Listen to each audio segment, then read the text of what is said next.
For all the attention given to outrageous cases of intolerance on college campuses, we found they may be the exception rather than the rule. We continue our look at Snowflake Syndrome with a visit to a college campus with an amazing story.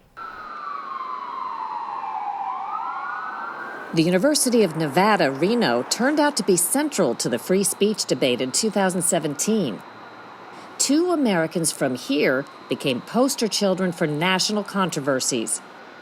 One of them, the NFL's Colin Kaepernick, who led the controversial movement to kneel during the national anthem to protest white police killing unarmed black suspects. The other, college student Peter Sviatonovich, whose photo was circulated worldwide after he took part in a torch-carrying white supremacist march in Charlottesville, Virginia. Free speech has been alive and well on every campus that I've been employed at. Brett Simmons is an associate professor at the University of Nevada. He's not an official spokesman. He remembers first seeing Sviatonovich's photo in Charlottesville. And as soon as I saw it on Twitter, I sent it, to people I know at administration. I said, I don't know if you've seen this, but you need to be aware of it. And they were aware of it. And then, of course, it hit national news. And we all learned who Peter was at that time. But you can imagine that as soon as it became public, people began to voice their opinions. We found Sviatonovich at his apartment, not far from campus, where he's now a senior. There was an online petition started, I think, Saturday morning to have me expelled. And it acquired about 20,000 signatures to have me expelled. And then were you afraid you might get kicked out of school for this? I was a little bit worried, but I believed I didn't do anything wrong. I still believe I didn't do anything wrong. I did something stupid, but not something to get me expelled. And an amazing thing happened. The president of the university agreed that Sviatonovich, the self-described white nationalist, had every right to express his controversial views. He said, in essence, that pretty much I didn't break the law, and the university is an inclusive environment for everyone of all political ideologies, of all beliefs, of course, from the far left to the far right, and that he has the right to continue and finish his education here, whether we like it or not. Sviatonovich says he returned to class where he was ostracized, ignored, then managed to blend back in on a campus that largely tolerates diverse views, and where, after listening to differing views, he proceeded to change his own. Your biggest mistake?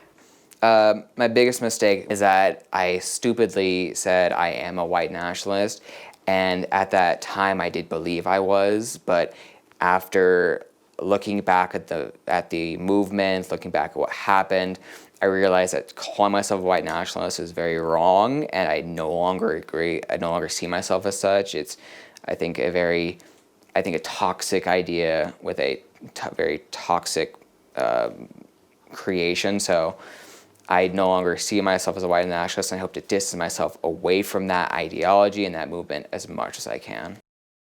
No one likes what he said. No one supports the fact that he was, promoting white supremacist views. But we do support his First Amendment rights to say it. And he should be protected to say things we don't agree with and things we don't like. And I'm quite proud that the university supported him. I'm extremely proud of our students. I think that everybody has a voice on this campus, and especially since it is a big university, there's so many people that attend, so many different diverse groups of people.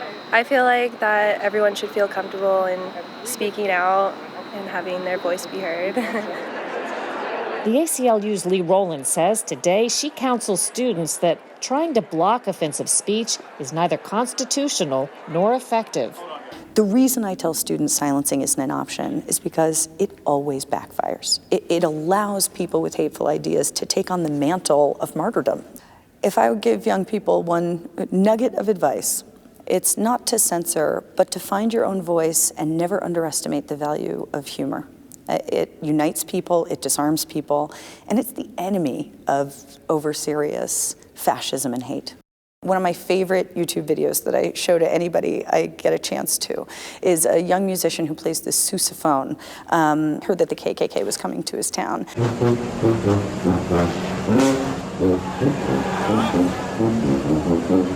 And rather than hold a poster or, chant slogans, he just brought out his big brass tuba thing and he kind of oompa, oompa, oompa right down the street next to the KKK march. Look, I'm not suggesting that everybody needs to react to hate with humor, because sometimes people don't have that luxury. But man, it's powerful when you can do it. In the end, we found there are plenty of students and campuses standing firmly behind American free speech and rejecting Snowflake Syndrome. I think people look at the cases of kids who are really bad, and really can't handle stuff, but I'd say in general, everyone else deals with it pretty well. Because, some people, they are, easily triggered, but it's I guess that's just kind of everyone's trying to be politically correct and everything, and I don't know, most people aren't like that, I feel like. I don't think it's just we're too soft or we're like a snowflake. I think we're more aware of different cultures and different sexualities than ever before, and it's becoming more accepted, and I think a lot of previous generations aren't as open-minded to that, and it's easy to just label that as being too soft. Wherever you go, whether a professor's teaching or anything like that, it's always open-minded, and they're very conscious that everybody else has their own opinions. So I personally, from my political standpoints, I've never felt, discriminated or closed off. I felt like I've always been able to speak. There may even be overlapping points of agreement between the ACLU's Roland and entertainer Adam Carolla. I think that's what students need to recognize, is that part of the curriculum is to flex those muscles. How do you deal with adversity? How do you deal with people you fundamentally disagree with? Because that's what the world looks like. Hard work, focus, grit, intestinal fortitude, all the stuff they're trying to wish away or argue away or cry away, those are constants, and those will never go away. There are certain things that could be considered progress, and I'm all for them, but there are also certain things you can never argue with, and that is just having a little bit of a thicker skin than you're currently wearing.